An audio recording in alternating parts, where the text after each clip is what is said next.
Hello and welcome back to WD on the Wrestling and an edition of AEW Dynamite Out of 10 as the show continues to build momentum towards Double or Nothing. Samoa Joe collided with the Death Riders Cascari and Castagnoli just 1 week before facing John Moxley for the title in a steel cage. Toni Storm continued her championship eliminator in a fatal 4-way match, as well as much more. But he started things off with Hangman Page, who said he was finally putting Swerve behind him, even if he could never forgive or forget. He turned to Will Ospreay, who arrived with a microphone. The error was classic, and explained that he knew the Cowboys' journey, but still considered it as his story, not Hangman's. The Don Callis family interrupted, and Ospreay laid out a challenge. He and the Cowboy will face two members of the heel group. Hangman didn't appreciate Ospreay putting his hand on him, and the two always came to close. This was great all round. Hangman's promo to start was a highlight, selling his face turn.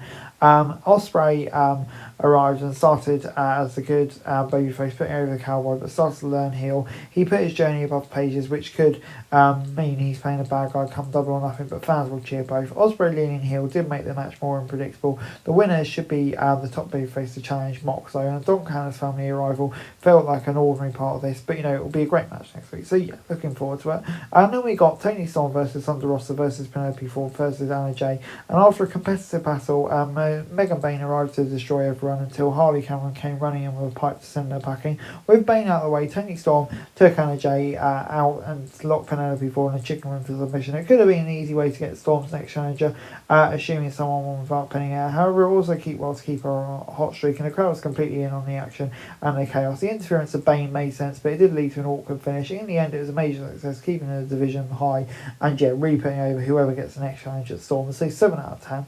MVP then called for another tag team to set up the syndicate. Top Flight arrived to call their shot, but MJF beat down both Top Flight, and Bobby Lashley said he would have an answer for the Salt of the Earth next week. Short and sweet, it was an effective segment to keep this moving, even if it still feels like the angle's gone on for too long. After so many votes from MJF, would have been great to simply deliver the almighty thumbs up officially if it's ever coming. Hopefully next week we will finally get the answer. Next up on Dynamite, we got Rhino making an AEW debut in a surprise appearance versus Nick Wayne for the RHTV title. And while the ECW legend fought hard, the RHTV champion put him down with a kill switch. The growing animosity between Wayne and Cage has been a fun story to tell. The patriarchy had pushed Wayne into a bigger role as one of AEW's most hated heels. This was not much of a match, but it was fun to see Rhino in AEW ring. As one of the ultimate journeymen, it felt right for him to work at least once in AEW. It would be a shame to be without RHTV champion during his time for Best of Super Juniors. It could have been a good opportunity for Kip to have something in the meantime. Christian and the patriarchy shouldn't completely disappear. But a fun quick segment, nothing more than that. I'll give it a 5 out of 10. Before we got Swerve, Mike Bailey and Mark Briscoe taking on the Young Bucks and Ricochet, and the Bucks continue to work well with Ricochet, but Swerve, Briscoe and Speedball hope to have their number. In the final chaos of the action, Matt caught Swerve returning to the ring with a stack-up pin for free. This was another fun elite match similar to the last week. The crowd were at its loudest, enjoying the action and hating on the heels. The big draw for this contest was Swerve, who was having a blast. He showed why he should work more with these tag matches. It's surprising to see the Mogul take the pin here, but the Bucks just aggravated him more. The lingering question is where we go from Ricochet, but I think he worked really well here, as did the match in general. So yeah, 7 out of 10 from me. We then got Jamie Hayter, who sat down with Renee Paquette to explain why she does not want to be compared to Mercedes Moné. She saw the CEO as too entitled and not worthy of Owen Hart's legacy. Moné attacked Hayter and the two brawled in the arena. While Hayter snuck the CEO running and turning at first, Moné stuck around, laid out Hayter and locked in the statement maker. Hayter and Moné have made the most of the time they have Double or Nothing. It's developing well. The interview alone could have been enough, but we're in a brawl we saw from last week as Groner saw it. At this stage, both competitors stood tall and the brawl's getting more brutal. So yeah, it's definitely ramping up the tendency. And more it feels like Hayter could finally be the one to defeat the CEO in AEW, but nothing is certain. Next up, it was a Continental Championship Eliminator match between Okada and Knight.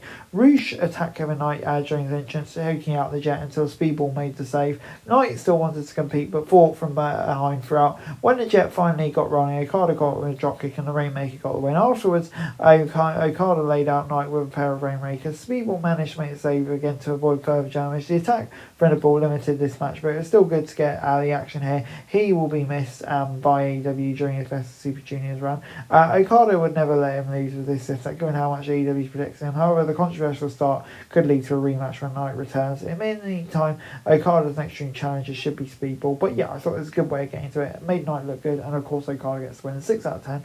Before we got Samoa Joe versus Claudio Castagnoli in our main event, it was a vicious contest, but once the Samoan submission machine locked in a coquina clutch, it was all over. The Death Riders headed to the ring, but Powerhouse came out with a steel chair. Mox stopped while Joe and Cobbs laid out Castagnoli with the seat. Joe still has it, and he never really lost it. At 46, despite some serious injuries, he can still wrestle with the best. It helps a lot to have a guy like Claudio. He's even better than his 44 years.